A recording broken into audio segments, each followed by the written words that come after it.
All right, folks, welcome Madeline Esterheimer-Fick to the stage.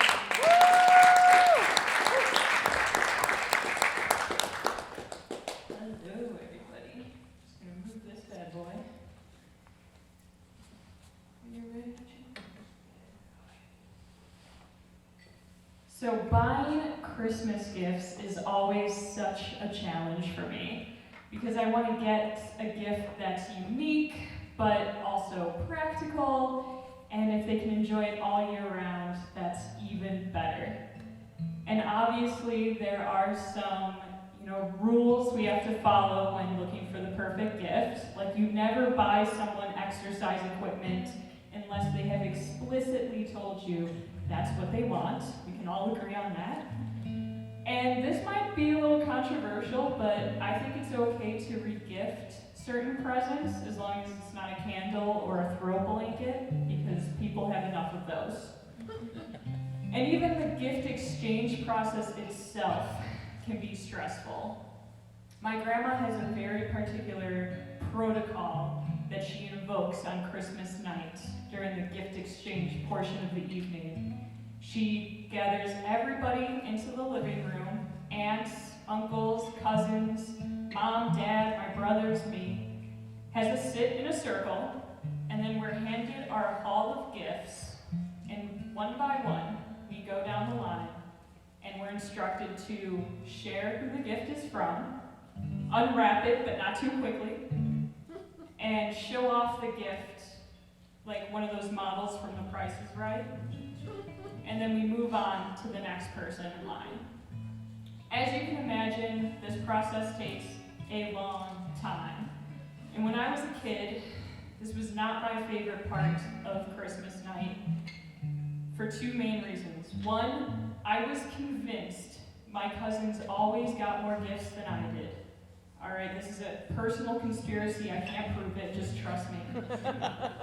And secondly, feigning oohs and ahs gets so tiring after about the 10th person, am I right? And then there was the Christmas incident of 2003. I was 10 years old, and I remember really hating my grandma's gift opening protocol this year.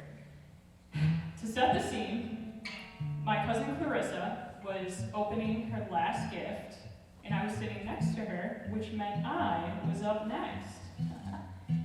And so she announced that her last gift was from Grandma and Grandpa, and then she tore open this rectangular shaped box and revealed to us all that she had received a customizable watch set.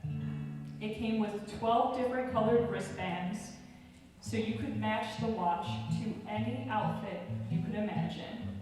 All right, this gift, in no uncertain terms, blew my mind. I didn't know technology like this existed.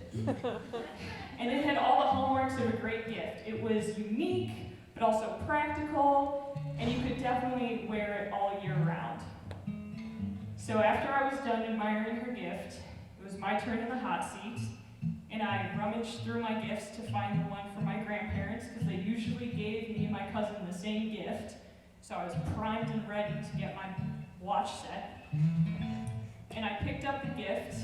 It was rectangular shaped, but I could tell that it was gonna be different. But I didn't have time to dilly-dally, because there was a couple cousins after me, so I had to rip the wrapping paper off, and to my horror, I did not receive a beautiful, gorgeous watch set that was going to take my fashion game to the next level. Oh no, I received a jump rope. Thank you, Joe.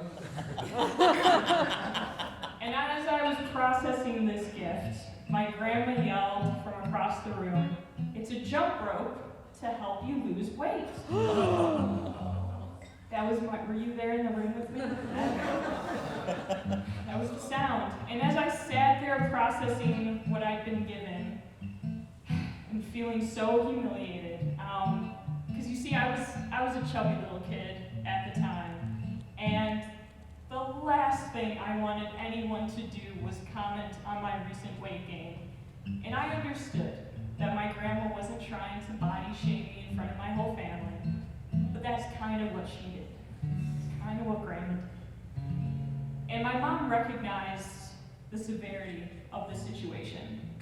So for my birthday the following month, she gifted me my own customizable watch set, which was really nice.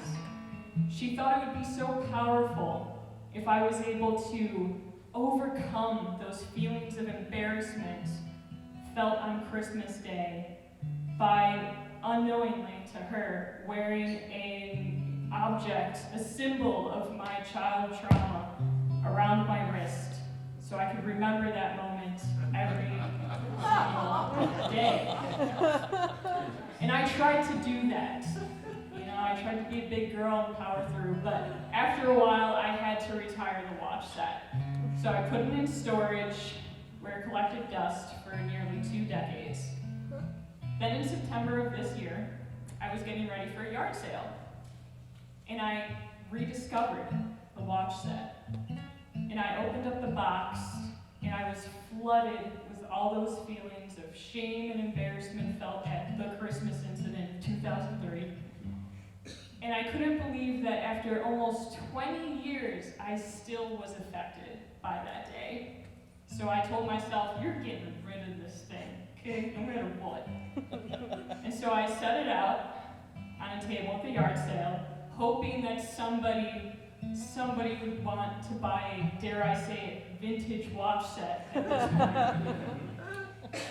And as the yard sale was winding down, this young girl, not much older than what I was when I got my watch set, approached it on the table and was admiring the different colored wristbands, and she asked how much for the watch set.